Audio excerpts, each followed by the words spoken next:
Hey guys, good morning. ಎಲ್ಲರೂ ಹೇಗಿದ್ದೀರಾ friends? Very good morning. I think ಎಲ್ಲ ಚೆನ್ನಾಗಿದ್ರು ಅಂತ ಭಾವಿಸ್ತಾ ಇವತ್ತಿನ ವ್ಲಾಗ್ನ ಸ್ಟಾರ್ಟ್ ಮಾಡ್ತೀನಿ. ಟೈಮ್ ಬಂದು 9:30.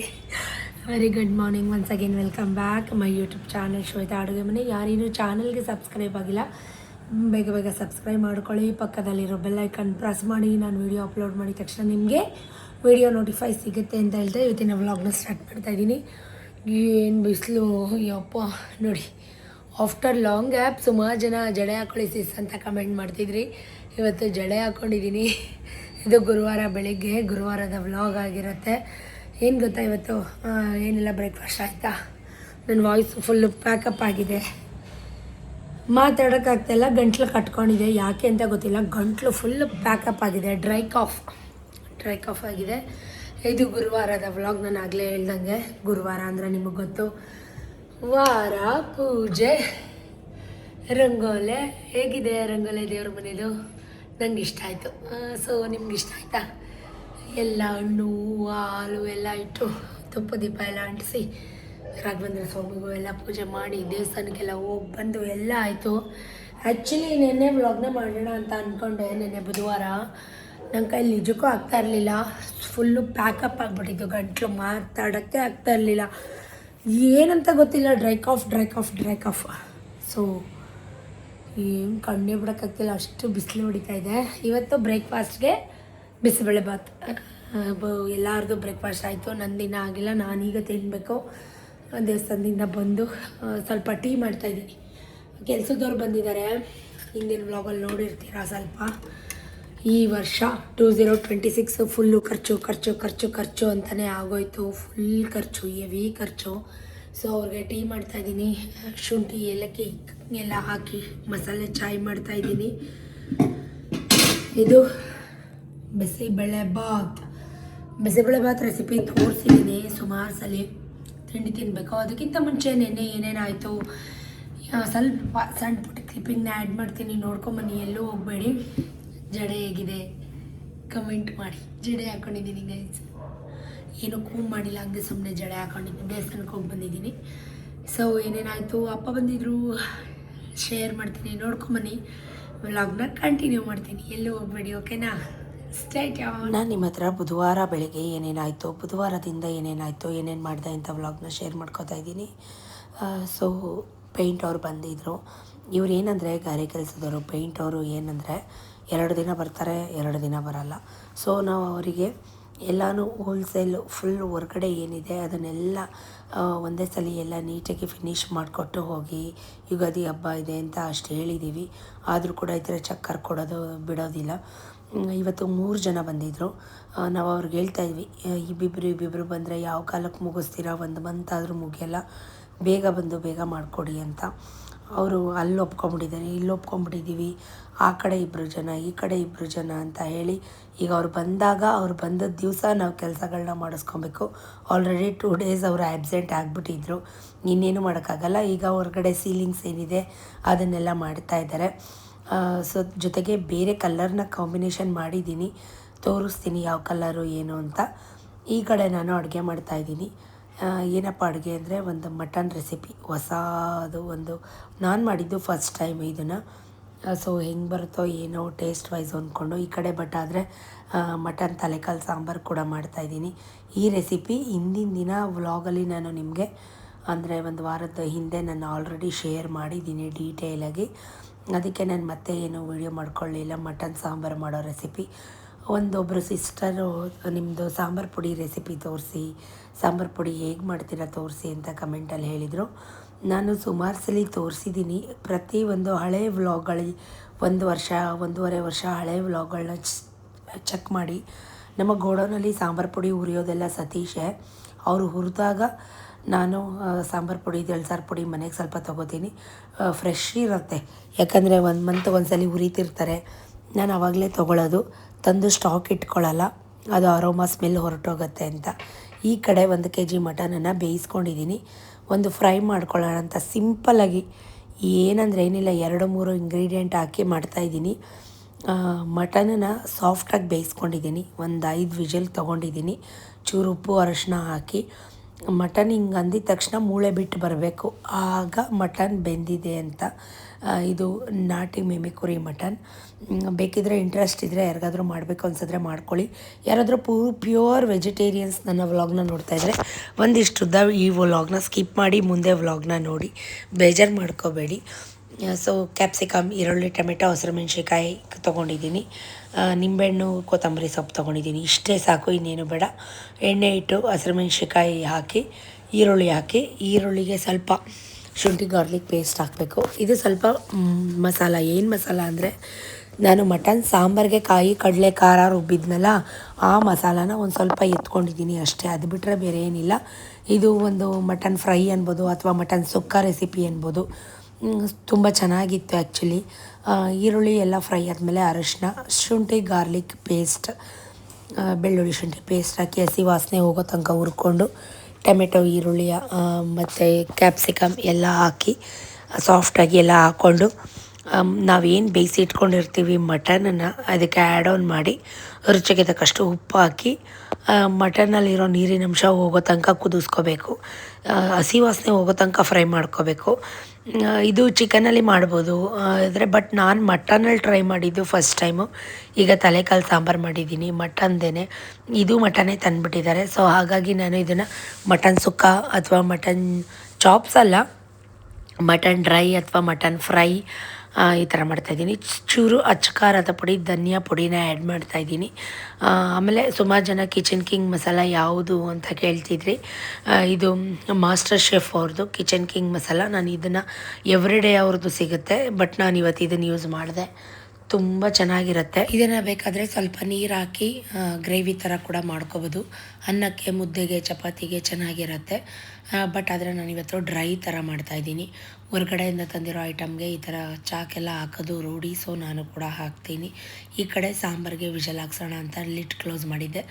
ಅದೇ ಸಾಂಬಾರಿಗೆ ರುಬ್ಬಿರೋಂಥ ಮಸಾಲೆನ, ಕಾಯಿ ಕಡಲೆ ಖಾರನ ಸ್ವಲ್ಪ ಎತ್ತಿಟ್ಕೊಂಡಿದ್ದೆ, ಅದನ್ನು ಹಾಕಿ ನೋಡಿ ಈ ರೀತಿ ಆಗುತ್ತೆ. ಸೂಪರಾಗಿತ್ತು. ಟೇಸ್ಟ್ ಕೂಡ ರುಚಿಗೆ ತಕ್ಕಷ್ಟು ಉಪ್ಪು ಹಾಕಿ, ಗಾರ್ನಿಷ್ಗೆ ಕೊತ್ತಂಬರಿ ಸೊಪ್ಪು ಹಾಕಿ, ಸ್ವಲ್ಪ ಒಂದು ಅರ್ಧ ನಿಂಬೆಹಣ್ಣನ್ನು ಸ್ಕ್ವೀಸ್ ಮಾಡಿದ್ರೆ ಮಟನ್ ಡ್ರೈ ಅಥವಾ ಮಟನ್ ಫ್ರೈ ಅಥವಾ ಮಟನ್ ಸುಕ್ಕ ಏನಾದರೂ ಕರಿಬೋದು. ಯಮ್ಮಿಯಾಗಿ ರೆಡಿಯಾಗುತ್ತೆ. ಬೇಕಿದ್ರೆ ರೆಸಿಪಿನ ಕ್ವಿಕ್ಕಾಗಿ ಆಗುತ್ತೆ, ಈಸಿ ವೇಯಲ್ಲಿ ಮಾಡಿ ತೋರಿಸಿದ್ದೀನಿ. ಟ್ರೈ ಮಾಡಿ. ಮಟನ್ ಮಾತ್ರ ಸಾಫ್ಟಾಗಿ ಬೆಂದಿರಬೇಕು. ಒಂದೇನಂದರೆ ಈ ಭಟ್ರುಗಳನ್ನ ಮದುವೆ ಆಗಬಾರ್ದು. ಯಾಕಂದರೆ ಅವ್ರು ಮಾಡಿ ಮಾಡಿ ಮಾಡಿ ಅವ್ರಿಗೆ ಅವ್ರ ಕೈ ರುಚಿ ಅಡ್ಜಸ್ಟ್ ಆಗಿಬಿಟ್ಟಿರುತ್ತೆ. ಬೇರೆ ಯಾರು ಮಾಡಿದ್ರೂ ಒಪ್ಪಲ್ಲ. ಸತೀಶ್ ಅಂತೂ ಏನಾದರೂ ಒಂದು ಹೇಳ್ತಾ ಇರ್ತಾರೆ, ಅದು ಹಂಗಿದೆ, ಇದು ಹಿಂಗಿದೆ, ಅದು ಅಷ್ಟು ಕಮ್ಮಿ, ಇದು ಇಷ್ಟು ಜಾಸ್ತಿ, ಪ್ರತಿಯೊಂದು ಹೇಳ್ತಿರ್ತಾರೆ. ಅಡುಗೆ ವಿಷಯದಲ್ಲಿ ನಾನು ಮಾಡೋದ್ರೂ ಕರೆಕ್ಟಾಗಿ ಮಾಡಿರ್ತೀನಿ. ಟೇಸ್ಟ್ ವೈಸ್ ಆಗಿರ್ಬೋದು, ಅಂದರೆ ಅವ್ರನ್ನ ನೋಡಿ ಕಲ್ತಿರೋದಲ್ವಾ, ಅವ್ರ ಥರನೇ ಸಿಮಿಲರ್ ಆಗಿರುತ್ತೆ ನನ್ನ ಟೇಸ್ಟ್ ಕೂಡ. ಅದರಲ್ಲೂ ಒಂದು ಏನಾದರೂ ಅಂತಾರೆ, ಏನಕ್ಕೆ ಅಂದರೆ ಇನ್ನೊಂಚೂರು ಬೇಯಬೇಕಿತ್ತು, ಮಟನ್ ಅಲ್ವಾ, ಸೊ ಇನ್ನೊಂಚೂರು ಬೇಯಬೇಕಿತ್ತು ಅಂತ. ಬಟ್ ಜಾಸ್ತಿ ಬೆಂದೋಗ್ಬಿಟ್ರೆ ಅದು ಪೀಸ್ ಎಲ್ಲ ಕಲಸೋಗ್ಬಿಡುತ್ತೆ. ಅಷ್ಟರಲ್ಲಿ ಇನ್ನು ಅನ್ನಕ್ಕೂ ಕೂಡ ಇಟ್ಬಿಟ್ಟೆ. ಸ್ಟವ್ ಎಲ್ಲ ನೀಟಾಗಿ ಅಲ್ಲಿಂದಲೇ ನನಗೇನೋ ಒಂಥರ ಯಾವಾಗಲೂ ಕ್ಲೀನಾಗಿರ್ಬೇಕು ಅಡುಗೆ ಮನೆ ಸ್ಲ್ಯಾಬ್ ಅಂತು. ಸೊ ಪಾತ್ರೆ ಎಲ್ಲ ತೊಳೆದು ನೋಡಿ ಎಷ್ಟು ಚೆನ್ನಾಗಿ ರೆಡಿಯಾಗಿದೆ ಅಂತ, ಬಿಸಿ ಬಿಸಿ. ಇನ್ನು ವಿಷಲ್ ಬರೋದು ಮಟನ್ ಸಾಂಬಾರು ಮತ್ತು ರೈಸ್ ವಿಷಲ್ ಬರೋದಷ್ಟೇ ಬ್ಯಾಲೆನ್ಸು. ಸೊ ಬೇಗ ಎಲ್ಲ ಪಾತ್ರೆ ಎಲ್ಲ ತೊಳೆದಿಟ್ಬಿಟ್ಟು ಸ್ಲ್ಯಾಬ್ ಎಲ್ಲ ಕ್ಲೀನ್ ಮಾಡಿಬಿಟ್ಟು, ಅಷ್ಟರಲ್ಲಿ ಇವ್ರಿಗೆ ಮಧ್ಯಾಹ್ನ ಎಕ್ಸಾಮ್ ಅಲ್ವಾ, ವ್ಯಾನ್ ಬಂತಾ ಅಂತ ಹೊರಗಡೆ ಹೋಗಿ ನೋಡೋದು. ಇನ್ನು ಒಂದಿದೆ, ಅದು ಮುಗಿದ್ರೆ ಫೈನಲ್ ಆಗಿ ಮುಗೀತು ಅಂತಲೇ ಅರ್ಥ. ಎಷ್ಟೊತ್ತಿಗೆ ಮುಗಿಯುತ್ತಪ್ಪ ಅಂತ ಅನಿಸುತ್ತೆ. ಪೇಂಟರು ಅವ್ರ ಕೆಲಸ ಅವ್ರು ಮಾಡ್ತಾಯಿದ್ದಾರೆ. ಸುತ್ತ ಈಗ ಪ್ರೇಮರ್ ಮಾಡ್ತಾಯಿದ್ದಾರೆ. ನಮ್ಮದು ಹಳೆ ಕಲ್ಲರ್ ಏನಿದೆ ಆ ಕಲ್ಲರ್ನ ಚೇಂಜ್ ಮಾಡೋಣ ಅಂತ. ತುಂಬ ಗಲೀಜಾಗಿತ್ತು ಗೈಸ್, ಯಾಕಂದರೆ ತುಂಬ ಕಲರ್ ಫೇಡ್ ಕೂಡ ಆಗಿತ್ತು. ಡೈರೆಕ್ಟ್ ಬಿಸಿಲು ಬರುತ್ತೆ ನಮ್ಮ ಮನೆಗೆ, ಆ ಕಡೆಯಿಂದ ಈ ಕಡೆಯಿಂದ ಡೈರೆಕ್ಟ್ ಬಿಸಿಲು ಬರುತ್ತೆ. ಹಾಗಾಗಿ ತುಂಬಾ ಕಲರ್ ಶೇಡ್ ಆಗಿತ್ತು. ನಾವು ಮಾಡಿಸಿದ್ದೇ ಯಾವುದೋ ಕಾಂಬಿನೇಷನ್ ಕಲ್ಲರು, ಇದಾಗಿರೋದೇ ಯಾವುದೋ ಕಾಂಬಿನೇಷನ್ ಕಲ್ಲರು. ನಾವು ಈ ಮನೆ ಕಟ್ಟಿಸಿ ಇನ್ನೂ 10 ವರ್ಷ ಆಗಿಲ್ಲ, ಕೆಳಗಡೆ ಗೋಡೌನ್ ಕಟ್ಸಿ 10 ವರ್ಷ ಆಗಿದೆ. ಆಗಲೇ ಇಷ್ಟು ಬೇಗ ಹಿಂಗೆ ಆಗೋಯ್ತಲ್ಲ ಅಂತ, ಹೇರ್ ಕ್ರ್ಯಾಕ್ ಎಲ್ಲ ಬಂದಿತ್ತಲ್ಲ, ಅದಕ್ಕೆಲ್ಲ ವಾಟರ್ ಪ್ರೂಫೇ ಮಾಡಬೇಕು. ಅದನ್ನೆಲ್ಲ ಫಿಲ್ ಮಾಡಿಸಿ ಆಲ್ರೆಡಿ 2 ಇಯರ್ಸ್ ಮೇಲಾಗಿತ್ತು. ಅದೆಲ್ಲ ಸ್ವಲ್ಪ ಡ್ರೈ ಆಗಿತ್ತು. ಅಷ್ಟರಲ್ಲೇ ಕೂಡ ವ್ಯಾನ್ ಕೂಡ ಬಂತು, ಅವಳು ಕೂಡ ಹೊರಟ್ಲು. ನನಗೊಂದೇನೆಂದರೆ ಎಲ್ಲ ಮಲ್ಕೊಂಡು ನಿದ್ದೆ ಮಾಡೋ ಟೈಮಲ್ಲಿ ಎಕ್ಸಾಮ್ ಇಟ್ಟಿದ್ದಾರಲ್ಲ ಈ ಮಧ್ಯಾಹ್ನ, 12:30 1 ಗಂಟೆಗೆ ಎಕ್ಸಾಮ್ ಇಟ್ಟಿದ್ದಾರಲ್ಲ ಅಂತ ಒಂದು ಅಷ್ಟೇ ಬೇಜಾರು, ಇನ್ನೇನಿಲ್ಲ. ಫ್ರೆಶ್ ಆಗಿ ಬೆಳಗ್ಗೆ ಎದ್ದೋಗಿ ಎಕ್ಸಾಮ್ ಬರೆಯೋದು ಹೆಂಗಿದೆ. ಇವಾಗ ಮಧ್ಯಾಹ್ನದಲ್ಲಿ ಎಕ್ಸಾಮು, ಯಪ್ಪ ಈ ಬಿಸಿಲು ಬೇರೆ ನೋಡಿ. ಫೈನಲಿ ಎಲ್ಲ ಕಡೆ ಪ್ರೈಮರ್ನ 1 ಕೋಟ್ ಪ್ರೈಮರ್ನ ಅಪ್ಲೈ ಮಾಡ್ತಾ ಇದ್ದಾರೆ ಸುತ್ತ ನಮ್ಮ ಬಿಲ್ಡಿಂಗ್ ಫುಲ್ಲು. ನನಗಂತೂ ಡಬ್ಬಲ್ ಕೆಲಸಕ್ಕೇನು ಕಮ್ಮಿ ಇಲ್ಲ ನಮ್ಮ ಮನೇಲಿ. ಯಾಕೆ ಅಂದರೆ ಈಗ 1 ಮಂತು ಆಗಿಲ್ಲ, ಎಲ್ಲ ಡೀಪಾಗಿ ಅಷ್ಟು ಕೆಲಸ ಮಾಡಿ ಕ್ಲೀನ್ ಮಾಡಿದ್ದೀನಿ. ಸೊ ಕೆಳಗಡೆನ ಮನೆ ಇಲ್ಲ, ಕೂತ್ಕೊಳ್ಳಿ ಕೂತ್ಕೊಳ್ಳಿ ಕೂತ್ಕೊಳ್ಳಿ. ಅಪ್ಪ ಬಂತೆ ನೋಡು, ಫೋನ್ ತೆಗಿತಾ ಇಲ್ಲ ನೋಡು.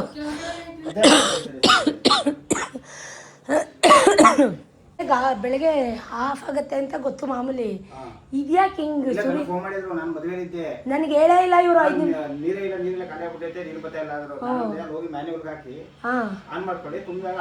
ಆಮೇಲೆ ಬೋರ್ದು ಹಾಕೊಂಡ್ರೆ ಮತ್ತೆ ಟ್ಯಾಂಕಿಗೆಲ್ಲ ಮಣ್ಣು ಹೋಗುತ್ತೆ.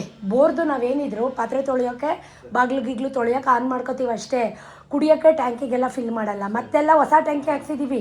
ಯಾಕೋ ಈ ವರ್ಷವಿಡೀ ಬರೀ ಖರ್ಚೇ ಆಗೋಯ್ತು ನಮಗೆ. ಎಷ್ಟು ಸಲ ಮಾಡಿದ್ರೆ ನೀವೇ ಬಂದಿದ್ದೀರಾ. ಅಯ್ಯೋ ಹಣೆ ಬರನೇ ಸರಿ ಇಲ್ಲ ನಮ್ಮದು. ಅದು ಬಿಸಿಲಿಗೇನೋ ಎಲ್ಲ ಫುಲ್ಲು ಇದಾಗಿ ಲೀಕ್. ಹೌದಾ, ಚೆನ್ನಾಗೈತೆ ಅದು ಸಿಂಟೆಕ್ಸು ಅಂದ್ರಲ್ಲ. ಹಾಂ, ಅದು ಕಂಪ್ನಿಯಿಂದನೇ ಕಳಿಸಿರೋದು. ನಮ್ಮ ಮನೆಯವ್ರು ಆರ್ಡ್ರ್ ಕೊಡ್ತಾರಲ್ಲ, ಅಲ್ಲಿ ಹೆಬ್ಬಾಳಲ್ಲಿ ಫ್ಯಾಕ್ಟ್ರಿ ಇದೆ, ಅಲ್ಲಿಂದನೇ ಕಳಿಸಿರೋದು. ಹಾಂ, ಹೌದಾ.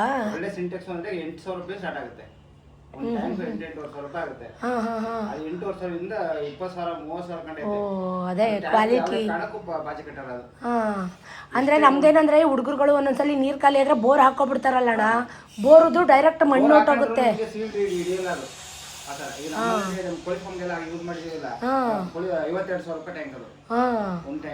ಓ ಚೆನ್ನಾಗಿರೋದು.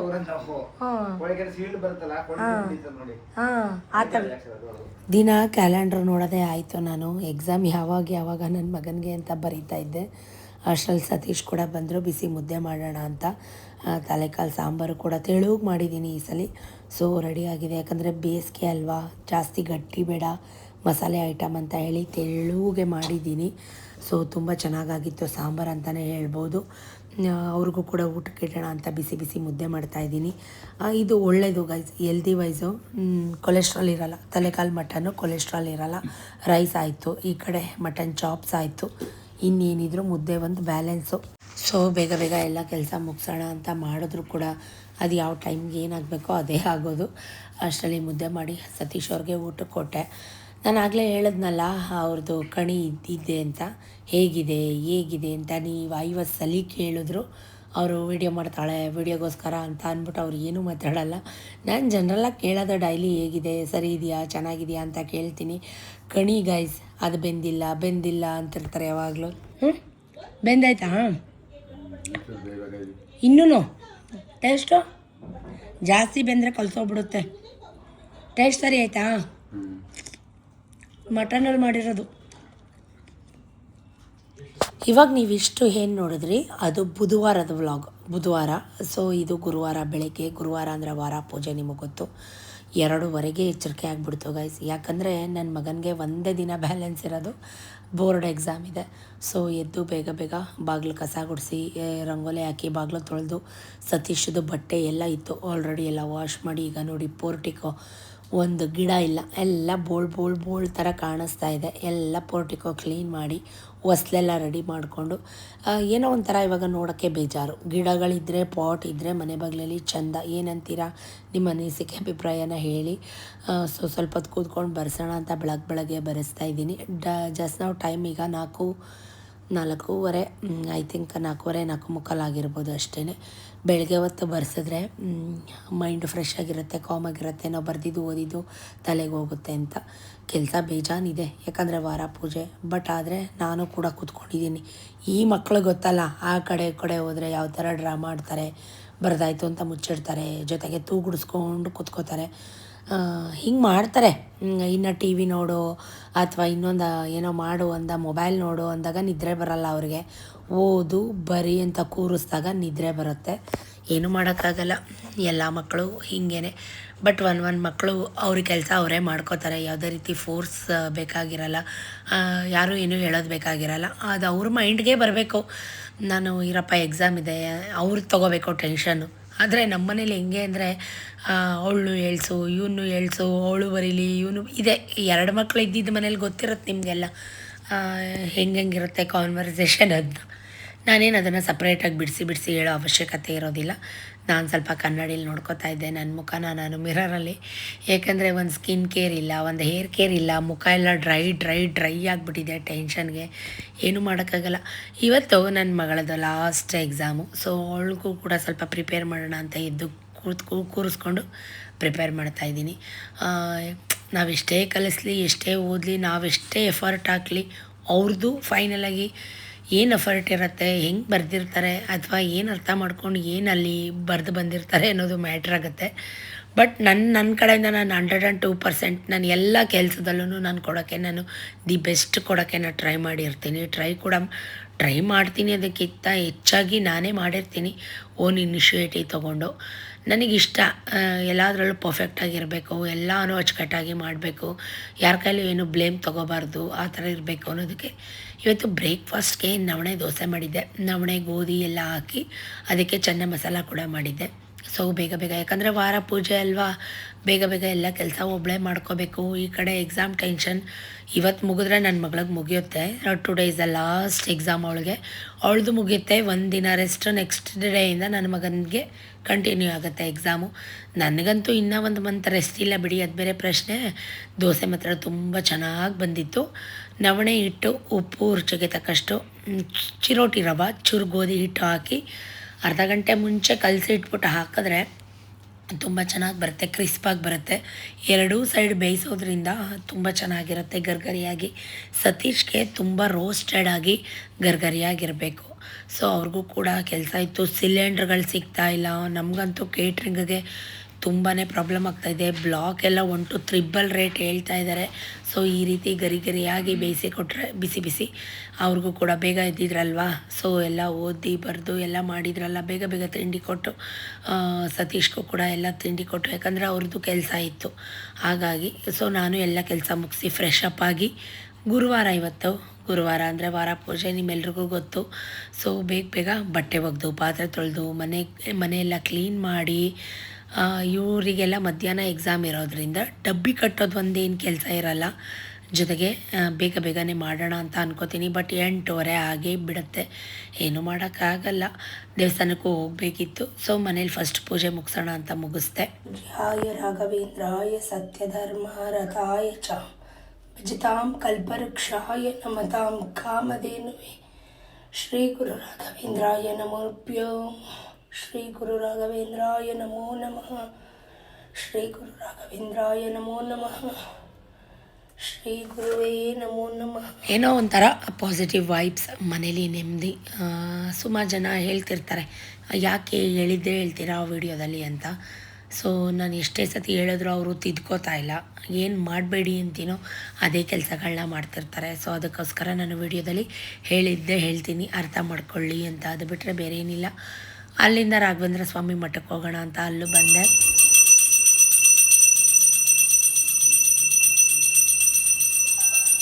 ಇವತ್ತಂತೂ ರಾಯರ ಮಠದಲ್ಲಿ ಅಲಂಕಾರ 2 ಕಣ್ಣು ಸಾಲ್ತಿರಲಿಲ್ಲ ನೋಡೋಕ್ಕೆ. ತುಂಬ ಚೆನ್ನಾಗಿ ಅಲಂಕಾರನ ಮಾಡಿದರು. 2 ಕಣ್ಣೇ ಸಾಲಲ್ಲ ಗೈಸ್, ಅಷ್ಟು ಚೆನ್ನಾಗಿ ಅಲಂಕಾರ ಆಗಿತ್ತು ಇವತ್ತು. ಗೈಸ್ ನೋಡಿದ್ರಲ್ಲ ನಿನ್ನೆಯಿಂದ ಏನೇನಾಯಿತು ಏನು ಎತ್ತ ಅಂತ. ಸೊ ನಾನು ತಮ್ಲೈನ್ ನೋಡಿದರೆ ನಿಮಗೆ ಗೊತ್ತಾಗಿರುತ್ತೆ ಇದು ಯಾವ ಥರ ವಿಡಿಯೋ ಏನು ಎತ್ತ ಅಂತ. ಎಸ್ ಅಫ್ಕೋರ್ಸ್ ನಮಗೆ 2025ಇಂದ 2026 ತನಕ ತುಂಬ ಜಾಸ್ತಿ ಕಾಲ್ ಬಂದು ವಿಡಿಯೋ ಕಟ್ಟಾಗೋಯ್ತು. ಯಾರೋ ಒಬ್ಬರು ನನಗೆ ಕಮೆಂಟ್ ಮಾಡಿದರು, ಯಾಕೆ ಇದನ್ನೆಲ್ಲ ಶೇರ್ ಮಾಡ್ಕೋತಾ ಇದ್ದೀರಾ, ಇದನ್ನೆಲ್ಲ ನಮ್ಗೆ ಯಾಕೆ ಹೇಳ್ತಾ ಇದ್ದೀರಾ ಅಂತ. ಸೊ ನಾನು ಒಂದೇನು ಅವ್ರಿಗೆ ಹೇಳಬೇಕು ಅಂತಂದರೆ, ಬರೀ ಸುಖ, ಬರೀ ಸಂತೋಷ, ಅಲ್ಲೋಗಿದ್ದೆ ಅದನ್ನು ತೊಗೊಂಡೆ ಇದನ್ನು ತೊಗೊಂಡೆ ಅದನ್ನು ಶೇರ್ ಮಾಡೋದಕ್ಕಿಂತ ನಮ್ಮ ಲೈಫಲ್ಲಿ ಆಗುವಂಥ ವರ್ಸ್ಟ್ ಎಕ್ಸ್ಪೀರಿಯನ್ಸ್, ನಮಗಾಗಂಥ ನಷ್ಟಗಳು, ನಮಗಾಗಂಥ ನೋವುಗಳು, ನಮಗಾಗಂಥ ದುಃಖಗಳು, ಜೊತೆಗೆ ನಮಗಾಗಂಥ ಪ್ರಾಬ್ಲಮ್ಗಳನ್ನ ಶೇರ್ ಮಾಡಿದ್ರೆ, ನಮ್ಗೆ ಇದರಿಂದ ಪ್ರಾಬ್ಲಮ್ ಆಯಿತು, ಇದರಿಂದ ಇಷ್ಟು ನಷ್ಟ ಆಯಿತು, ಇದರಿಂದ ಇಷ್ಟು ಲಾಸ್ ಆಯಿತು ಅಂತ ನಾನು ಹೇಳಿದ್ರೆ ನಿಮಗೂ ಅದರಿಂದ ಒಂದು ಹೆಲ್ಪ್ ಆಗ್ಬೋದೇನೋ, ಒಂದು ಯೂಸ್ ಆಗ್ಬೋದೇನೋ, ಅದಕ್ಕೋಸ್ಕರ ಶೇರ್ ಮಾಡ್ತೀನೋ ಹೊರತು ಇನ್ನೇನಕ್ಕೂ ಅಲ್ಲ. ಈಗ ಬರೀ ಸುಖನೇ ಹೇಳ್ತಾ ಹೋದರೆ, ಬರೀ ಸಂತೋಷನೇ ಹೇಳ್ತಾ ಹೋದರೆ, ನಾನು ಅದನ್ನು ತೊಗೊಂಡೆ, ಇದನ್ನು ತೊಗೊಂಡೆ, ಅದಕ್ಕೆ ಅಷ್ಟಾಯಿತು ಇಷ್ಟಾಯಿತು, ಬರೀ ಅದನ್ನೇ ಹೇಳ್ತಾ ಹೋದರೆ ನೀವು ಅಂದ್ಕೊಂಬಿಡ್ತೀರಾ ಇವಳಿಗೆ ನೋವು ಅಂದರೆ ಏನೋ ಗೊತ್ತಿಲ್ಲ, ಇವಳಿಗೆ ಕಷ್ಟ ಅಂದರೆ ಏನು ಅಂತಲೇ ಗೊತ್ತಿಲ್ವೇನೋ, ಇವಳಿಗೆ ನೆಗೆಟಿವ್ ಆಗಿ ಹೇಳ್ತಾರೆ, ಇಲ್ಲ ಅಂತಲ್ಲ. ಈಗ ಪಾಸಿಟಿವ್ ಆಗಿ ಹೇಳ್ತಾ ಇದ್ದಾರೆ ಅಂತ ಅಂದಿದ್ದು ಮಾತ್ರಕ್ಕೆ ನೆಗೆಟಿವ್ ಆಗಿ ಹೇಳಲ್ಲ ಅಂತ ಅಲ್ವೇ ಅಲ್ಲ. ಪಾಸಿಟಿವ್ಗಿಂತ ನೆಗೆಟಿವ್ ಆಗಿ ಥಿಂಕ್ ಮಾಡೋದು ಜಾಸ್ತಿ. ಇದೆ ಅಂತ ಆ್ಯಟಿಟ್ಯೂಡು, ಇದೆ ಅಂತ ದೌಲತ್ತು, ಹೀಗೆ ಇನ್ನೂ ಸುಮಾರು ನಾನಾ ಸ್ಟೇಟ್ಮೆಂಟ್ಗಳು ಪಾಸ್ ಮಾಡ್ತಾರೆ ಕೆಲವೊಂದಷ್ಟು ಜನ. ಸೊ ಅದಕ್ಕೋಸ್ಕರ ಬರೀ ಸುಖನೇ ಅಲ್ಲ, ಈ ಮಂತ್ ಅನ್ನೋದಕ್ಕಿಂತ ಹೆಚ್ಚಾಗಿ ಈ ಇಯರ್ 2025ಇಂದ 2026 ಇಯರ್ ಫುಲ್ಲು ನನಗೆ ಲಾಭಕ್ಕಿಂತ ನಷ್ಟನೇ ಜಾಸ್ತಿ ಆಗಿದೆ. ಯಾಕೆ ಅಂತ ನಂಗೆ ಗೊತ್ತಾಗ್ತಾ ಇಲ್ಲ. ಆದಾಯ ಎಷ್ಟಿದೆಯೋ ಅದಕ್ಕಿಂತ ದುಪ್ಪಟ್ಟು ಖರ್ಚಿದೆ ನಮಗೆ. ಈಗ ಜನರಲಾಗಿ ಒಂದಷ್ಟು ಎಕ್ಸಾಂಪಲ್ನ ಕೊಟ್ಟು ನಾನು ಹೇಳ್ತೀನಿ, ನಿಮಗೆ ಅದು ಅರ್ಥ ಆಗ್ಬೋದು. ಈಗ ನಿಮ್ಮ ಫ್ಯಾಮಿಲಿಲೂ ಈ ಥರ ನಡೀತಾ ಇರ್ಬೋದು. ಅದಕ್ಕೆ ಏನು ಮಾಡಬೇಕು, ಏನು ಪ್ರಿಕಾಕ್ಷನ್ನ ತೊಗೋಬೇಕು, ನಾವೆಲ್ಲಿ ಖರ್ಚನ್ನ ಕಮ್ಮಿ ಮಾಡ್ಬೋದು ಅನ್ನೋ ಒಂದು ಐಡಿಯಾ ನಿಮಗೂ ಬರ್ಬೋದು. ನಾನು ಎಲ್ಲದರಲ್ಲೂ ಹಿಡಿತ ಮಾಡ್ತಾಯಿದ್ದೀನಿ, ಎಲ್ಲದರಲ್ಲೂ ಕಂಟ್ರೋಲ್ ಮಾಡ್ತಾಯಿದ್ದೀನಿ, ಆದರೂ ಕೂಡ ಆಗ್ತಾಯಿಲ್ಲ. ಈಗ ಡೈಲಿ ಕೆಲಸ ಮಾಡ್ತೀವಿ, ಇಲ್ಲ ಅಂತಲ್ಲ. ಕೆಲಸ ಮಾಡಿದ ತಕ್ಷಣ ಒಂದು ಕೆಲಸ 2 ಕೆಲಸ ಮಾಡಿದ ತಕ್ಷಣ ನಮಗೆ ಲಕ್ಷ ಬರೋದು ಇಲ್ಲ. ಹುಡುಗರನ್ನ ಪೇಮೆಂಟ್, ಗಾಡಿಗಳ ಬಾಡಿಗೆ, ಪೆಟ್ರೋಲ್, ನಮ್ಮ ವೆಜನ್ ಯಾವುದು ದಿನಸಿ, ತರಕಾರಿ, ಗ್ಯಾಸ್. ಈ ನಡುವೆ ಗ್ಯಾಸ್ ಸಿಲಿಂಡರ್ನ ನಾವು ಬ್ಲಾಕಲ್ಲಿ ತೊಗೋತಾ ಇದ್ದೀವಿ. ತುಂಬ ದುಬಾರಿಯಾಗಿದೆ, ಸಿಲಿಂಡರ್ ಸಿಗ್ತಾ ಇಲ್ಲ ಇನ್ ಟೈಮ್ಗೆ. ಅದೆಲ್ಲ ಪ್ರಾಬ್ಲಮ್ಸ್ ನಿಮಗೂ ಗೊತ್ತು. ಯುದ್ಧ ನಡೀತಾ ಇದೆ. So cylinders problems, gas problems ಜೊತೆಗೆ ಬೇರೆ ಊರುಗಳು, ನಮ್ಮ ಅಪ್ಪನ ಮನೆಯಿಂದನೂ ಕೂಡ ನಾವು ಸಿಲಿಂಡರ್ಸ್ನ ತರಿಸಿದ್ದೀವಿ. ಆ ಥರ ಪ್ರಾಬ್ಲಮ್ ಕ್ರಿಯೇಟ್ ಆಗಿದೆ. ಜೊತೆಗೆ ಅದಕ್ಕೆಲ್ಲ ಈಗ 1 to 2 ಅಲ್ಲ, 3 ಕೊಟ್ಟು ಬ್ಲಾಕಲ್ಲಿ ತೊಗೋತಾ ಇದ್ದೀವಿ. ನಾವು ಈಗ ಒಪ್ಕೊಂಬಿಟ್ಟಿದ್ದೀವಿ. ಇವತ್ತು ಒಪ್ಕೊಂಡಿಲ್ಲ ನಾವು. 2-3 ತಿಂಗಳ ಹಿಂದೆ, 3 ತಿಂಗಳಲ್ಲ, 3-4 ತಿಂಗಳ ಹಿಂದೆನೇ ಬುಕ್ ಮಾಡ್ಕೊಂಬಿಟ್ಟಿರ್ತಾರೆ. ಅಂಥದ್ರಲ್ಲಿ ಈಗ ನಾವು ಮಾಡಿಕೊಡ್ಲೇಬೇಕು. ಈಗ ನಾವು ಹಿಂಗೆ ಗ್ಯಾಸ್ ಆಗಿದೆ, ಹಂಗಾಗಿದೆ, ಹಿಂಗಾಗಿದೆ ಅಂದರೆ ಅವ್ರು ನಮಗೆ ಎಕ್ಸ್ಟ್ರಾ ಪೇ ಮಾಡಲ್ಲ. ನಾವೇನು ಮಾಡಿ ಅಡ್ವಾನ್ಸ್ ತೊಗೊಂಡಿರ್ತೀವೋ ಅದೇ ರೇಟ್ಗೆ ನಾವು ಅವ್ರಿಗೆ ಮಾಡಿಕೊಡ್ಲೇಬೇಕು. ಜೊತೆಗೆ ಎಲ್ಲ ದಿನಸಿ ರೇಟು, ಎಣ್ಣೆ ರೇಟು ಎಷ್ಟಾಗಿದೆ ನಿಮಗೆ ಗೊತ್ತಿರುತ್ತೆ. ಈಗ ಒಬ್ರು ಮಾಡೋದೇ ಬೇರೆ, ಸಾವಿರಾರು ಗಟ್ಟಲೆ ಜನಕ್ಕೆ ಅಡುಗೆ ಮಾಡೋದೇ ಬೇರೆ. ಜೊತೆಗೆ ಇವಾಗ ನೀವು ನೋಡಿದ್ರಿ ಚಾರುದು ಒಂದು ಪೀರಿಯಡ್ ಆದ್ಲೋ ಅಥವಾ ಮೆಚೂರ್ಡ್ ಆಗಿದ್ದಂಥದ್ದು, ಅದಕ್ಕೊಂದಷ್ಟು ಖರ್ಚಾಯಿತು. ಅದು ಸಿಂಪಲಾಗೇ ಇರಲಿ, ಗ್ರ್ಯಾಂಡಾಗೇ ಇರಲಿ, ಖರ್ಚೇ ಅಲ್ವಾ. ಸೊ ಅವಳಿಗೆ ಬಟ್ಟೆ, ಸೀರೆ, ಒಡವೆ ಅಂತ ಒಂದು ಹ್ಯೂಜ್ ಅಮೌಂಟನ್ನು ನಾವು ಇನ್ವೆಸ್ಟ್ ಮಾಡಿದ್ವಿ. ಅದಲ್ಲದೆ ಅದಕ್ಕಿಂತ ಮುಂಚೆ ಒಂದು ಬೆಳ್ಳಿ ಐಟಮ್ ತೊಗೋಬೇಕು ಅಂತ ಒಂದಷ್ಟು ಬಿಗ್ ಅಮೌಂಟ್ನ ತೊಗೊಂಡೋಗಿ ನಾನು ಇನ್ವೆಸ್ಟ್ ಮಾಡಿದೆ ಬೆಳ್ಳಿಗೆ ಅಂತ. ಆಮೇಲೆ ಚಿನ್ನಕ್ಕೆ ಅಂತ, ಗೋಲ್ಡ್ಗೆ ಅಂತ ಅಂದ್ಬಿಟ್ಟು ಒಂದಷ್ಟು ಬೆಳ್ಳಿನ ಇನ್ವೆಸ್ಟ್ ಮಾಡಿದೆ. ಜೊತೆಗೆ ಚಾರು ಸೂತ್ಕ ತೆಗೆಯೋ ಟೈಮಲ್ಲಿ ಆ ಕೆಲಸ, ಈ ಕೆಲಸ, ಇಡೀ ಮನೆ ಪೇಂಟಿಂಗ್, ಆಗೊಂದಷ್ಟು ಲಕ್ಷ ಖರ್ಚಾಯಿತು. 10 ರೂಪಾಯಿ, 20 ರೂಪಾಯಿ, 1000 ರೂಪಾಯಿಗೆ ಏನೂ ಆಗಲ್ಲ ಗೈಸ್ ಇವತ್ತಿನ ಕಾಲದಲ್ಲಿ. ಒಬ್ಬರು ನಾವು ಹೆಲ್ಪರ್ನ ತೊಗೋತೀವಿ ಅಂತಂದರೆ ಅವರಿಗೆ ಒಂದು ದಿನಕ್ಕೆ 1000 ಅಥವಾ 1200 ನಾವು ಪೇ ಮಾಡಬೇಕಾಗುತ್ತೆ. ಅಂಥದ್ರಲ್ಲಿ ಅವಾಗೆಲ್ಲ ಒಂದಷ್ಟು ಲಕ್ಷ ಖರ್ಚಾಯಿತು. ಈಗ ನೀವು ನೋಡ್ತಾ ಇರೋಂಗೆ ಮನೆ ರೀಪೇಂಟಿಂಗ್, ಇಡೀ ಮನೆ ರೀಪೇಂಟಿಂಗ್ ಅಂತಂದರೆ ಒಂದು ಪೇಂಟ್ ಡಬ್ಬ, 20 ಲೀಟ್ರ್ ಪೇಂಟ್ ಡಬ್ಬನೇ 20,000 ಏಷ್ಯನ್ ಪೇಂಟ್ಸ್ ಅದು. ಅದಕ್ಕಿಂತ ಮುಂಚೆ ನಾವು ವಾಟರ್ ಪ್ರೂಫ್ನ ಮಾಡಿಸಿದ್ದೀವಿ ಮನೆ ಸುತ್ತ, ಅದು ಬೇರೆ. ಅದಾದಮೇಲೆ ಪ್ರೈಮರ್ ಮಾಡಿಸಿದ್ದೀವಿ, ಅದು ಬೇರೆ. ಪೇಂಟಿಂಗಿಗೆ ನಾನು ಹೇಳೋದು ಕೂಲಿ ಅಂದರೆ ಮೀನ್ಸ್ ಗುತ್ತಿಗೆ ಪೇಂಟ್ ಮಾಡೋರ್ಗೆ ನಾವು ಕೊಡ್ತಾ ಇರೋದು 2.5 ಲಕ್ಷದ ಮೇಲೆ. ಇನ್ನು ಪೇಂಟಿಂಗ್ ಚಾರ್ಜು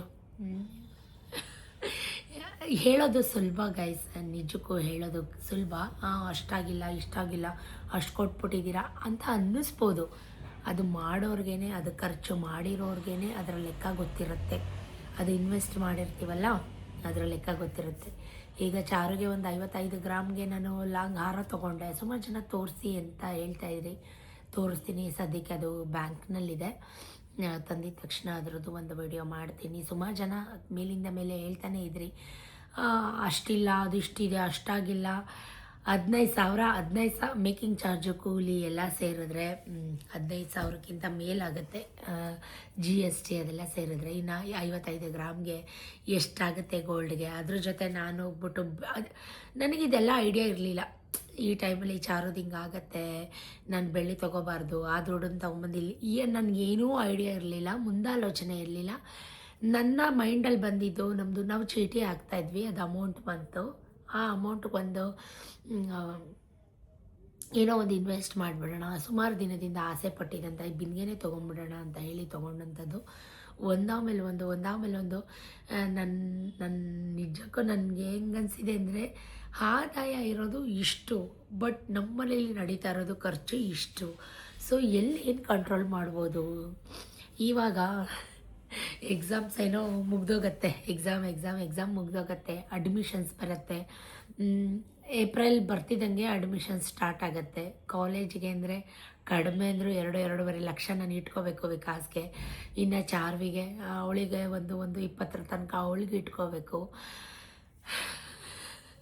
ಎಲ್ಲಿಂದ ತರೋದು ದುಡ್ಡು ಎಲ್ಲಿಂದ ತಗೊಬರೋದಪ್ಪ ಅಂತ ಅನಿಸುತ್ತೆ. ಏನೂ ಮಾಡೋಕ್ಕಾಗಲ್ಲ. ಸತೀಶು ಅದನ್ನೆಲ್ಲ ಆವಾಗಲೇ 3 months ಬ್ಯಾಕೆ ಎಲ್ಲ ನಾವೆಲ್ಲ ಲೆಕ್ಕಾಚಾರ ಹಾಕಿ ಹಿಂಗೆ ಬರುತ್ತೆ ಏಪ್ರಿಲ್ಗೆ, ನಮ್ಗೆ ಇಷ್ಟು ಅಮೌಂಟ್ ಬೇಕು. ಅದ್ರ ಜೊತೆಗೆ ಏಪ್ರಿಲ್ ಬಂದ ತಕ್ಷಣ ನಮಗೆ ಕಣ್ಣು ಕೆಂಪಗಾಗುತ್ತೆ. ಯಾಕೆಂದರೆ ಮನೆಯದು ಖಾತೆ ಕಂದಾಯ ಕಟ್ಟಬೇಕು, ರಿನ್ಯೂವಲ್ ಮಾಡಿಸ್ಬೇಕು. ಏಪ್ರಿಲ್ ಬಂದ ತಕ್ಷಣ ಎಲ್ಲ ಸ್ಟಾರ್ಟ್ ಆಗುತ್ತೆ. ನಮ್ಮದು ಹಳೆ ಮನೇದು ಕಟ್ಟಬೇಕು, ಈ ಮನೇದು ಕಟ್ಟಬೇಕು, ಗಾಡಿಗಳ ಇನ್ಶೂರೆನ್ಸ್ ಬರುತ್ತೆ, ಇನ್ಶೂರೆನ್ಸ್ ಕ್ಲೈಮ್ ಮಾಡಬೇಕು, ಕಾರ್ ಇನ್ಶೂರೆನ್ಸ್ ಬರುತ್ತೆ. ಯಪ್ಪ ಎಷ್ಟು ಖರ್ಚಿದೆ ಗೊತ್ತಾ ಗೈಸ್. ಬಿಸ್ನೆಸ್ ಮಾಡ್ತಾಯಿದ್ದೀವಿ, ದುಡಿತಾ ಇದ್ದೀವಿ ಅಂದಿದ್ದು ಮಾತ್ರಕ್ಕೆ ಎಲ್ಲ ಸಲೀಸಾಗಿ ಒಂದು ಲೆವೆಲಲ್ಲಿ ಹೊರಟೋಗುತ್ತೆ ಅಲ್ಲ. ಅದನ್ನು ತೂಗಿಸ್ಕೊಂಡು ಹೋಗಬೇಕು. ಹೆಂಗೆ ಮಾಡಬೇಕು, ಯಾವುದ್ರಲ್ಲಿ ಹಿಡಿಬೇಕು, ಯಾವುದ್ರಲ್ಲಿ ಬಿಡಬೇಕು ಅನ್ನೋದೇ ಗೊತ್ತಾಗಲ್ಲ. ಹಿಡಿಯೋದು ಅಂದರೆ ಖರ್ಚು ಇಡ್ತಾ, ಬಿಡೋದು ಅಂದರೆ ಹೋಗಲಿ ಬಿಡು ಅನ್ನೋ ಥರ. ಯಾವುದರಲ್ಲೂ ಈಗ ಇಟ್ಕೊಂಡು ಮಾಡೋಂಥದ್ದು ನಾವೇನು ಮಾಡ್ತಾನೇ ಇಲ್ಲ. ಮಾಡಲೇಬೇಕು, ನೆಸೆಸರಿ ನೀಡ್. ನಾವು ಇದನ್ನೇ 2 years ಬ್ಯಾಕ್ ನಾವು ಫುಲ್ಲು ಹೋಲ್ ಬಿಲ್ಡಿಂಗ್ ನಾವು ರೀಪೇಂಟಿಂಗಿಗೆ ವಾಟರ್ ಪ್ರೂಫ್ನ ಅದು ಹೇರ್ ಕ್ರ್ಯಾಕಾಗಿ ಮಾಡಿಸಿದ್ವಲ್ಲ, ಅವರು ಹೇಳ್ತಾ ಇರೋದು ನೋಡಿದ್ರೆ ನಾವು ಹೋದ ವರ್ಷನೇ ಮಾಡಿಸ್ಬಿಟ್ಟಿದ್ದಿದ್ರೆ ನಮ್ಗೆ ಇಷ್ಟ ಆಗ್ತಾ ಇರಲಿಲ್ಲ. ಒಂದೂವರೆ ಅಷ್ಟರಲ್ಲಿ 1.5 lakh ಅಷ್ಟರಲ್ಲಿ ಎಲ್ಲ ಕಂಪ್ಲೀಟ್ ಆಗಿಬಿಡೋದು. ಇವಾಗ ಎಲ್ಲನೂ ಜಾಸ್ತಿ ಆಗಿದೆ ಗೈಸ್. ಈ ವರ್ಷ ಬಿಟ್ಟು ಇನ್ನೊಂದು ವರ್ಷ ಬಿಟ್ಟು ಮಾಡಿಸ್ತೀನಿ ಅಂದರೆ ಇನ್ನೂ ಡಬಲ್ ಆಗುತ್ತೆ. ಏನೂ ಮಾಡೋಕ್ಕಾಗಲ್ಲ, ಮಾಡಲೇಬೇಕು. ಇದು ಯಾವುದೂ ಅನ್ನೆಸೆಸರಿ ಅಂತೂ ಅಲ್ಲ. ಅನ್ನೆಸೆಸರಿ ಏನೋ ಪೋಲ್ ಮಾಡ್ತಾಯಿದ್ದೀವಿ, ದುಂದು ವೆಚ್ಚ ಮಾಡ್ತಾಯಿದ್ದೀವಿ, ಏನೋ ಶೋಕಿ ಮಾಡ್ತಾಯಿದ್ದೀವಿ ಅಲ್ಲ. ಇವೆಲ್ಲ ನೀಡ್. ನಮ್ಮ ನೀಡನ್ನ ನಾವು ಈಗ ಮನೆ ಪೇಂಟಿಂಗ್ ಯಾವತ್ತಿದ್ರೂ ಮಾಡಿಸ್ತಾ ಇದ್ದೀವಿ. ಇನ್ನೊಂದು ಏನಂತಂದರೆ, ನಮ್ಮದು ದೇಸ್ ಮಠ ಇದೆಯಲ್ಲ, ಅದನ್ನು ನಿಮ್ಮ ಹತ್ರ ಹೇಳಲೇಬೇಕು. ಆ ನಮ್ಮ ಪಕ್ಕದ ಮನೆಯವರು ಎಲ್ಲ ಮೋಟ್ರು ನೀರು ಹಾಕಿ ಪೈಪ್ ಇಟ್ಕೊಂಡು ಆಟೋಮೆಟಿಕ್ ಕಂಟ್ರೋಲ್ ಹಾಕ್ಕೋಬೇಕು. ಇಲ್ವಾ, ಆ ಪೈಪಲ್ಲಿ ಎಕ್ಸಸ್ ಆಗಿದ್ದ ನೀರನ್ನ ಮೋರಿಗೆ ಬಿಟ್ಕೋಬೇಕು. ಅವ್ರು ಹಂಗೆ ಮಾಡಿಲ್ಲ ಗೈಸ್. ಅವ್ರು ಬಂದಿರೋದು ಬಾಡಿಗೆಗೆ, ಆಯಿತಾ. ನಾನು ಬ್ಲೇಮ್ ಮಾಡ್ತಾಯಿಲ್ಲ, ಬಟ್ ಆದರೆ ನನಗಾಗಿರೋ ಕಷ್ಟನ, ನನ್ನ ನೋವನ್ನ ನಾನು ತೋಡ್ಕೊತಾ ಇದ್ದೀನಿ. ಆ ಪೈಪ್ನ ಬಿಟ್ಬಿಟ್ಟಿದ್ದಾರೆ. ಅದು ಪ್ಯಾಸೇಜ್ ನಮ್ಮದು, ಗೋಡೆ ನಮ್ಮದು. ನಮ್ಮ ಗೋಡೆ ಹತ್ರ ಪ್ಯಾಸೇಜ್ಗೆ ಬಿಟ್ಬಿಟ್ಟಿದ್ದಾರೆ. ಫುಲ್ಲೂ ವಸ್ತಿ ಬಂದ್ಬಿಟ್ಟಿದೆ ನಮ್ಮ ದೇಸ್ಮಠ ಫುಲ್ಲು. ಏನಕ್ಕೆ ಅಂದರೆ ನೀರು ಬಿದ್ದು ಒಂದು ದಿನಕ್ಕೆ 3-4 ಸಲ ಮೋಟ್ರ್ ಆನ್ ಮಾಡ್ತಾರೆ. ಅವ್ರ ನೀರು ಅವ್ರು ಹೆಂಗಾರು ಖರ್ಚು ಹಾಕ್ಕೊಳ್ಳಿ, ಆಟೋಮೆಟಿಕ್ ಹಾಕ್ಕೋಬೇಕು. ಅದು ತುಂಬಿದ ತಕ್ಷಣ ಆಫ್ ಆಗುತ್ತೆ. ಈ ಕಡೆ ನೀರು ವೇಸ್ಟು, ಈ ಕಡೆ ಬೇರೆಯವ್ರ ಮನೆಗೂ ತೊಂದರೆ. ಹೇಳಿ ಸಾಕಾಯಿತು. ಓನರ್ಗೆ ಫೋನ್ ಮಾಡಿ ಹೇಳಿ ಅಂದರೆ, ನೀರು ಯೂಸ್ ಮಾಡ್ತಾ ಇರೋದು ಯಾರು? ಓನರ ಯೂಸ್ ಮಾಡ್ತಾ ಇರೋದು ನೀರನ್ನ. ಇವ್ರು ತಾನೇ ಒಂದು ದಿನಕ್ಕೆ 1 ಸಲ ಬೀಳುತ್ತಾ, ಓಕೆ. ಪದೇ ದಿನಕ್ಕೆ 3 ಸಲ 4 ಸಲ ಆನ್ ಮಾಡ್ತಾರೆ ಮೋಟ್ರನ್ನ. ಇರೋರು 3 ಮತ್ತೊಂದು ಜನ ಅದು ಎಷ್ಟು ನೀರು ಯೂಸ್ ಮಾಡ್ತಾರೋ, ಅದು ಎಷ್ಟು. ನಮ್ಮ ಬಿಲ್ಡಿಂಗ್ ಎಲ್ಲ ದೇಸ್ಮಠ ಫುಲ್ಲು ನಾವು ಪೇಂಟ್ ಮಾಡಿಸಿದ್ವಲ್ಲ, ಅದು ಎಲ್ಲ ಚಕ್ಕೆ ನೀರು ಬಿದ್ದು ಎಲ್ಲ ಹಿಡ್ಕೊಂಬಂದ್ಬಿಟ್ಟಿದೆ. ಅಯ್ಯಪ್ಪ ಅಂತಾನೆ, ಇಷ್ಟು ವಸ್ತಿ ಬಂದಿದೆಯಲ್ಲ ಸರ್ ಅಂತ. ಏನು ಮಾಡೋದ?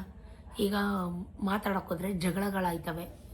ಅದನ್ನು ಅವ್ರು ಅರ್ಥ ಮಾಡ್ಕೋಬೇಕು. ಬೇರೆಯವ್ರಿಗೆ ತೊಂದರೆ ಕೊಡಬಾರ್ದು, ನಮ್ಮ ಕೆಲಸ ನಾವು ನೋಡ್ಕೋಬೇಕು ಅಂತ ಅವ್ರು ಅರ್ಥ ಮಾಡ್ಕೋಬೇಕು. ಆ ಪೈಪ್ನ ತೊಗೊಂಡು ಒಂದು ಪೈಪ್ ಜಾಯಿನ್ ಮಾಡ್ಕೊಂಡು ಮೋರಿಗೆ ಬಿಟ್ಕೊಂಡ್ರೆ ಆಯಿತು. ನೀರು ಮೋರಿಗೆ ಹೋಗುತ್ತೆ.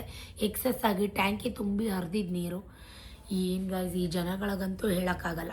ಜನಗಳಿಗಂತೂ ನೀವು ಮಾಡ್ತಾ ಇರೋದು ತಪ್ಪು ಅಂದ್ಬಿಟ್ರೆ ಸಾಕು, ನೀನೇ ಚಿನ್ನ, ನೀನೇ ಬಂಗಾರ ಅಂತ, ನೀನೇ ವಜ್ರ ಅಂತ ಹೊಗಳಿ ಆರಾಮಾಗಿರ್ತಾರೆ. ಹಿಂಗೆ ಆಗ್ತಾಯಿದೆ ಅಂತ ಒಂದು ಇದನ್ನು ಈ ಥರ ಮಾಡ್ತಾಯಿದ್ದೀರಾ, ಈ ಥರ ಸರಿ ಮಾಡ್ಕೊಳ್ಳಿ ಅಂತ ಹೇಳಿ ತಗೊಳ್ಳೋದೇ ಇಲ್ಲ. ಬಾಯಿ ತೆಕ್ಕೊಂಡು ಬರ್ತಾರೆ. ಅವ್ರ ಜೊತೆ ನಂಗೆ ರೋಡಲ್ಲಿ ನಿಂತ್ಕೊಂಡು ಮಾತಾಡೋಕೆ ಅಸಹ್ಯ ಗೈಸ್. ಎಷ್ಟು ಸತಿ ಒಳ್ಳೆ ಥರದಲ್ಲಿ ಹೇಳಿ ಹೇಳಿ ನನಗೆ ಬೇಜಾರು ಬಂದು ಹೋಗ್ಬಿಟ್ಟೈತೆ. ಯಪ್ಪ ರಾಮ ಅಂತ ಪಾಪ ಓನರು ಆಯಿತು ಮೇಡಮ್ ಅವ್ರಿಗೆ ಹೇಳ್ತೀನಿ ನಾನು ಅಷ್ಟು ಸಲೀಸಾಗಿ ಮಾತಾಡಿಕೊಂಡು ಚೆನ್ನಾಗಿ ಮಾತಾಡ್ಕೊಂಡು ನಮ್ಮ ಜೊತೆ ಇದ್ದಾರೆ. ಇವ್ರುಗಳು ಎಲ್ಲಿಂದನೋ ಬಂದು ಆಮೇಲೆ ಬೇರೆ ಯಾರೋ ಬೇಜಾರು ಮಾಡ್ಕೊಬೇಡಿ, ನಮ್ಮ ನೇಬರ್ಗೆ ನಾನು ಹೇಳ್ತಾ ಇರೋದು ಸುಮ್ಮನೆ ಟಾರ್ಚರ್. ಆ ಅಮ್ಮಂದು ದಿನ ಒಂದು ಮುದುಕಿದೆ ಗಾಯ್ಸ್, ಆ ಮುದುಕಿ ಒಂದಿದೆ, ಅದ್ರದ್ದು ಒಂದು ಟಾರ್ಚರ್ ನಮಗೆ ದಿನ. ಸೊ ಗೊತ್ತಾಯ್ತಾ, ನನ್ನ ಲೈಫಲ್ಲಿ ಬರೀ ಸುಖನೇ ಇಲ್ಲ, ಬರೀ ಚಿನ್ನನೇ ಇಲ್ಲ, ಬರೀ ಬೆಳ್ಳಿನೇ ಇಲ್ಲ. ಚಿನ್ನ ಬೆಳ್ಳಿ ಅಂತ ನಾನು ಸಾಯೋದೇ ಇಲ್ಲ. ನನ್ನ ಲೈಫಲ್ಲಿರೋ ಕಮಿಟ್ಮೆಂಟ್ಸ್, ನನ್ನ ಲೈಫಲ್ಲಿರೋ ಜವಾಬ್ದಾರಿಗಳು, ನನ್ನ ಲೈಫಲ್ಲಿರೋಂಥ ಇಷ್ಟೊಂದು ಏನಂತಾರೆ ಟೆನ್ಷನ್ ನೆನೆಸ್ಕೊಂಡ್ರೆ ಮೈಯೆಲ್ಲ ಜುಮ್ ಅನ್ನುತ್ತೆ. ನಾವಿಷ್ಟು ದುಡಿತಾ ಇದ್ದೀವ? ಖಂಡಿತವಾಗ್ಲೂ ಇಲ್ಲ ಗೈಸ್. ಏನೋ ಒಂದು ಟೈಮ್ ದುಡ್ಕೊಂಡು ಸೇವಿಂಗ್ಸ್ ಅಂತ ಮಾಡಿಕೊಂಡ್ರೆ ಈ ರೀತಿ ಆಗುತ್ತೆ. ಇವಾಗೆಲ್ಲ ಕಾಂಪಿಟೇಷನ್ ಗೈಸ್, ತುಂಬ ತುಂಬ ಕಾಂಪಿಟೇಷನ್ ಇದೆ. ಆಮೇಲೆ ಮಾರ್ಚ್ ಏಪ್ರಿಲ್ ಮೇಗೆ ಒಂದು ಮಂತ್ ಫುಲ್ಲು ಕೆಲಸನೇ ಇರಲ್ಲ. ಅಧಿಕ ಮಾಸ ಅಂತ ಬಂದಿದೆ, ಸಾರಿ, ಅದು ಆಷಾಢ ಮಾಸ ಥರ. 5 years ಬ್ಯಾಕು 2 ತಿಂಗಳು ಬಂದಿತ್ತು ಅಧಿಕ ಮಾಸ ಅಂತ. ಸೊ ಅದೇ ರೀತಿ ಈಗ ಅಧಿಕ ಮಾಸ ಬಂದಿದೆ ಮೇನಲ್ಲಿ. ಏಪ್ರಿಲ್ ಮೇ ಅನ್ನೋದು, ಜೂನ್ ಅನ್ನೋದು ನಮಗೆ ಸೀಸನ್, ಮದುವೆ ಸೀಸನ್. ಆ ಸೀಸನಲ್ಲೇ ಹಿಂಗೆ ಹೊಡ್ತಾ ಬಿದ್ದರೆ ನಾವೆಲ್ಲೋಗಬೇಕು, ನಾವೇನು ಮಾಡಬೇಕು? ಇದಿಷ್ಟು ನಮ್ಮ ಕಮಿಟ್ಮೆಂಟ್ಗಳ ಮಧ್ಯ ನಮ್ಮ ಕಮಿಟ್ಮೆಂಟ್, ನಮ್ಮ ಲೋನ್ಗಳು, ನಮ್ಮ ಸೈಟ್ ಲೋನು, ನಮ್ಮ EMIಗಳು, ನಮ್ಮ ಕಾರ್ ಲೋನು, ಯಪ್ಪ ದೇವ ಎಲ್ಲಿಂದ ತೊಗೊಬರೋದಪ್ಪ ದುಡ್ಡು ಅಂತ ಅನಿಸುತ್ತೆ. ದುಡಿಬೇಕು ಗೈಸ್, ಇರೋಷ್ಟು ದಿನ ನಿಜಕ್ಕೂ ಕಷ್ಟಪಟ್ಟು ಮೈ ಮುರ್ಕೊಂಡಲ್ಲ, ಮೂಳೆಗಳು ಮುರ್ಕೊಂಡು ದುಡಿಬೇಕು ಅಂತ ಅನಿಸುತ್ತೆ.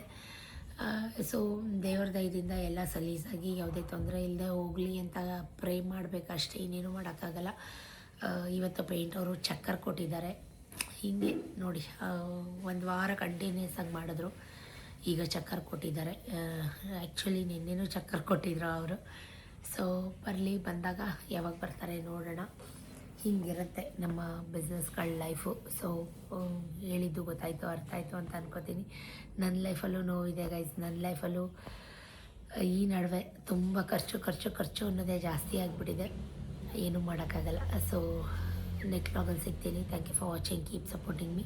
ಏನಾದರೂ ಅನಿಸಿದರೆ, ಹೇಳಿದ್ದು ತಪ್ಪಿದರೆ ನಿಮ್ಮ ಕಮೆಂಟ್ ಮುಖಾಂತರ ತಿಳಿಸಿ, ಕಾಯ್ತಾ ಇರ್ತೀನಿ ಅಂತ ಹೇಳ್ದೆ. Thank you for watching, keep supporting me. Love you, just ಟಾಟಾ, ಬೈ ಬಾಯ್.